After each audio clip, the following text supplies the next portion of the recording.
서울 경기권 일부 토지 허가제 규제 이후 시장의 반응. 아침 일찍 부동산에 달려간 60대 초반의 김 사장은 충격적인 소식을 들었습니다. 어제까지만 해도 팔 수 있었던 자신의 집이 오늘부터는 구청장의 허가를 받아야만 팔 수 있다는 것이었습니다. 10월 20일 그날 아침부터 서울 전역과 경기도 12곳이 토지거래 허가구역으로 묶였습니다. 김 사장은 어리둥절했습니다. 불과 하루 사이에 내 집이 내 마음대로 안 되는 세상이 온 것입니다. 이것은 김 사장만의 이야기가 아닙니다. 수많은 분들이 그날 아침 똑같은 충격을 받았습니다. 오늘은 그 규제 이후 부동산 시장에서 실제로 어떤 일들이 벌어졌는지, 평범한 사람들은 무엇을 겪었는지 자세히 말씀드리겠습니다. 갑작스런 규제의 날, 10월 15일 정부는 주택시장 안정화 대책을 발표했습니다. 최근 서울과 경기도 일부 지역 중심으로 주택가격 상승세와 매매 거래량 증가세가 가팔라지고 집값 상승 기대 확대에 따른 가수요 유입도 가시화되고 있다는 것이 이유였습니다. 50대 후반의 박 부장은 그날 뉴스를 보며 가슴이 철렁했습니다. 자신이 사는 분당이 규제 대상에 포함되어 있었기 때문입니다. 박 부장은 30년 직장 생활을 하며 모은 돈으로 10년 전 분당에 집을 샀습니다. 이제 정년이 얼마 남지 않았고 집을 팔아 시골로 내려가 여생을 편하게 보내려던 계획이 있었습니다. 그런데 갑자기 규제가 떨어진 것입니다. 서울 전역과 경기도 과천, 광명, 성남, 수원, 하남, 용인 등 12개 지역이 토지거래 허가구역으로 지정되었습니다. 발표 후 닷새 10월 20일까지 시장은 발칵 뒤집혔습니다. 규제가 시행되기 전에 집을 사려는 사람들이 몰려들었습니다. 경기 과천시 별량동 과천자이가 25억 8천만 원에 팔려 최고가를 갈아치웠고 석 달 새에 2억 원이 올랐습니다. 분당에서도 신고가 거래가 잇따랐습니다. 60대 초반의 이 여사는 과천에 살고 있었습니다. 그녀는 10월 15일 뉴스를 보고 급하게 결심했습니다. 팔려고 했던 집을 규제 전에 빨리 팔아야겠다고 생각한 것입니다. 하지만 매수자를 찾기는 쉽지 않았고 결국 시간이 지나 규제가 시행되고 말았습니다. 이 여사는 한숨을 쉬었습니다. 단 닷새의 시간이 자신의 운명을 바꿔버렸습니다. 그리고 10월 20일 드디어 규제가 시행되었습니다. 거래 절벽의 시작. 토지거래 허가제가 서울 전역으로 확대 시행된 이후 닷새 만에 서울 부동산 거래가 80% 이상 급감했습니다. 숫자로 보면 충격적이었습니다. 규제 시행 전 일주일 동안 2,300여 건이던 거래가 규제 후에는 450건으로 떨어졌습니다. 50대 중반의 정 과장은 강서구에 집을 갖고 있었습니다. 자식들이 독립하고 나니 집이 너무 넓어서 작은 곳으로 옮기려 했습니다. 매물을 내놓았지만 연락이 오지 않았습니다. 예전 같았으면 문의 전화가 여러 통 왔을 텐데 이제는 하루 종일 기다려도 전화 한 통 없었습니다. 부동산 중개사는 말했습니다. 요즘 아무도 집을 안 사려고 합니다. 허가받는 게 복잡하고 시간도 오래 걸린다고 꺼리거든요. 11월 서울 전체 아파트 거래량이 522건을 기록했는데 전월 8,159건에 비해 93% 이상 급감한 수치였습니다. 정 과장은 답답했습니다. 집을 팔고 싶어도 팔 수 없는 상황이 되어버린 것입니다. 그런데 이상한 일이 벌어졌습니다. 서울 25개 자치구의 토지거래 허가 신청 건수는 4천여 건이 넘게 쌓여 있었습니다. 거래가 실종된 것처럼 보였지만 실제로는 수천 명이 집을 사려고 허가를 신청한 상태였습니다. 통계상으로는 거래 절벽이지만 실제로는 수요가 살아있었던 것입니다. 60대 후반의 최 사장은 혼란스러웠습니다. 거래가 없다는데 허가 신청은 쌓여 있다니 이게 대체 무슨 상황인지 이해할 수 없었습니다. 강남으로 몰린 사람들. 더 놀라운 현상은 따로 있었습니다.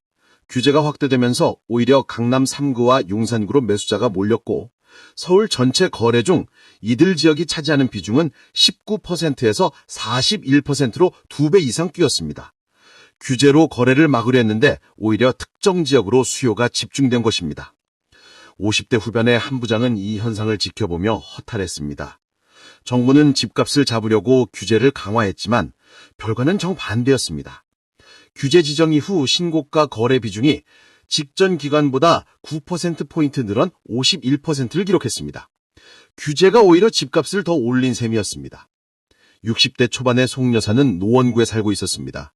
그녀는 강남이나 용산과는 상관없는 삶을 살았습니다. 그런데 강남 집값이 오르니 그 여파가 노원까지 미쳤습니다. 사람들이 강남을 포기하고 노원을 찾기 시작한 것입니다. 토지거래 허가 신청이 송파구와 노원구, 성북구에서 특히 많았는데 이는 상대적으로 저렴한 가격에 실거주하려는 수요가 늘어난 것으로 분석되었습니다. 송 여사는 이해할 수 없었습니다. 강남 규제가 왜 노원 집값에 영향을 미치는지, 정부는 도대체 무슨 생각으로 이런 병책을 만든 건지 의문이 들었습니다. 실거주자들의 고통. 토지거래 허가구역에서는 2년 실거주 의무가 부과되고 주택담보대출 비율은 40%로 제한되었습니다. 투기를 막겠다는 취지였지만 진짜 그곳에 사려는 사람들에게도 부담이 되었습니다. 50대 중반의 윤 선생은 직장 때문에 강남으로 이사하려 했습니다. 출퇴근 시간을 줄이고 싶었습니다. 하지만 2년 실거주 조건 때문에 망설였습니다. 만약 1년 후에 발령이 나면 어떻게 하나, 2년을 채우지 못하면 문제가 생길 수도 있었습니다. 윤 선생은 결국 포기했습니다. 불확실한 미래 때문에 위험을 감수할 수 없었습니다. 60대 초반의 강 여사는 더 답답한 상황에 처했습니다. 그녀는 건강이 좋지 않아 병원 가까운 곳으로 이사하려 했습니다. 마침 송파구에 마음에 드는 집을 찾았습니다. 하지만 허가를 신청하고 기다리는 과정이 너무 길었습니다. 토지거래 계약 허가 신청이 접수되면 서울시와 각 지자체는 15영업일 이내 결과 통보를 원칙으로 합니다. 15일이 길게 느껴졌습니다. 매수 희망자도 불안했습니다. 허가가 나지 않으면 계약이 무효가 되니까요. 결국 그 사람은 다른 집을 알아보기로 했고 강 여사의 이사 계획도 무산되었습니다. 강 여사는 울분을 터뜨렸습니다. 왜 자신처럼 실제로 살려는 사람까지 이런 불편을 겪어야 하는지 이해할 수 없었습니다. 통계 함정. 시행 전과 비교하면 거래량이 90% 이상 줄어들며 거래 절벽량정을 보였지만 표면적 통계와 달리 실제 시장 내부 분위기는 다르다는 분석이 나왔습니다. 50대 중반의 조 부장은 이 소식을 듣고 고개를 갸우뚱했습니다. 거래가 없다는데 허가 신청은 왜 이렇게 많은 걸까?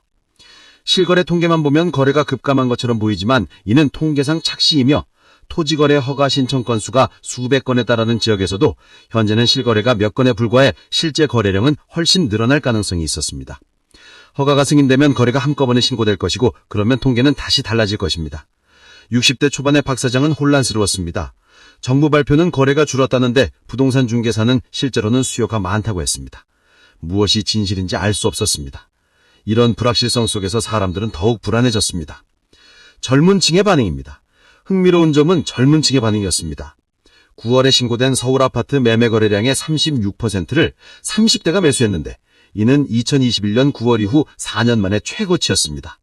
젊은 세대가 규제에도 불구하고 적극적으로 집을 사려는 움직임을 보인 것입니다. 50대 후반의 문 과장은 30대인 아들의 이야기를 들었습니다. 아들은 말했습니다. 아버지, 지금 안 사면 나중엔 더 못 삽니다. 규제가 있어도 실거주 목적이면 허가가 나오니까 괜찮아요. 오히려 투기꾼들이 못 들어오니까 지금이 기회일 수도 있어요. 문 과장은 아들의 말을 듣고 생각에 잠겼습니다. 자신의 세대는 규제를 제약으로 받아들였지만 젊은 세대는 오히려 기회로 보고 있었습니다. 세대 간 인식의 차이가 컸습니다. 양극화의 심화. 대출 규제 강화와 실거주 의무 부담, 양도세 중과, 재건축 조합원 지위 양도 금지 등이 중첩되면서 시장 전반에서 매물 품귀 현상이 구조적으로 심화되고 중산층과 실수요자의 이동성이 크게 제약되었습니다. 60대 후반의 황 사장은 이 말이 무슨 뜻인지 피부로 느꼈습니다. 그는 강서구에 집이 있었는데 강남으로 옮기고 싶었습니다. 하지만 강남 집값은 계속 오르고 자신의 집값은 제자리였습니다. 격차가 점점 벌어졌습니다. 한강변 인근 지역 집값 상승률과 비교해 서울 외곽 상승률은 낮고 시장 양극화가 진행 중인 만큼 서울 중심부와 외곽 사이 가격차는 여전했습니다. 황 사장은 한숨을 쉬었습니다.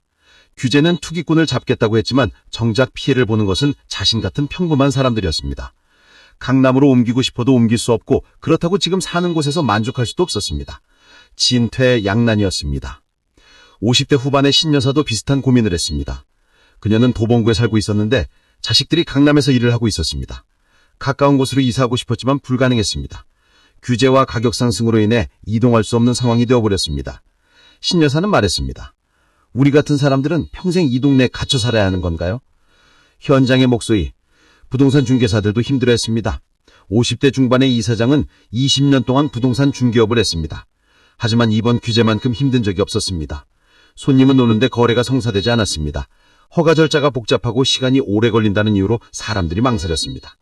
이사장은 하루에도 몇 번씩 손님들에게 설명해야 했습니다. 허가 신청하면 15일 안에 결과가 나온다고, 실거주 목적이면 대부분 허가가 난다고 말입니다. 하지만 사람들은 여전히 불안해했습니다. 만약에 허가가 나지 않으면 어떻게 하나? 계약금은 어떻게 되나? 이런 질문이 있었습니다.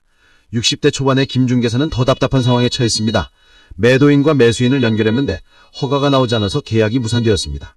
매도인은 왜 허가가 나오지 않냐고 화를 냈고, 매수인은 자신이 잘못한 게 없다고 억울해했습니다. 김중개사는 중간에서 샌드위치화 되었습니다. 시장의 미래. 투기과열지군의 재건축단지는 매물 부족과 거래 절벽, 드물게 나오는 매물의 고가 거래인 신고가 경신이 이어질 수밖에 없고, 반면 외곽 지역은 수요 회복 탄력이 낮고 규제 완화가 본격화되기 전까지 약세와 저유동성 구조가 지속될 가능성이 높았습니다. 50대 후반의 좁은